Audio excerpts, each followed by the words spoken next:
Hi, my name is Jeremy Smart, and my book Bunny vs Monkey Total Chaos is a £1, €1.50 book for World Book Day 2026. And if you like Bunny vs Monkey or you like comics generally, I have some great recommendations for books you could read after this. So number one is one of my own books. It's called Looshkin. It's another series I do. It's called The Maddest Cat in the World. It's about a blue cat who runs around causing absolute chaos. I think you'd find that quite funny. Number two, Donut Squad by Neil Cameron. It's an amazing book. It's really funny and it's full of donuts, and everyone loves donuts. So that's Donut Squad. Number three, Boss of the Underworld by Tor Freeman. It is genuinely one of the funniest books I have read in a long time, and I even said so up the top there.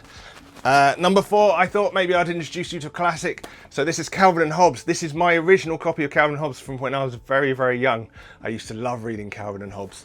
It's one of the funniest comics ever. It's just amazing. And number five, what's the best comic you could read at the moment?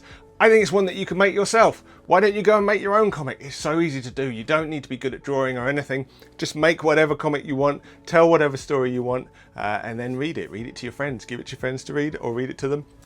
However you want to do it. It's really good fun making comics, and it's really not as hard as you think to tell a story. So those are my 5 suggestions for comics you could be reading after Bunny vs Monkey.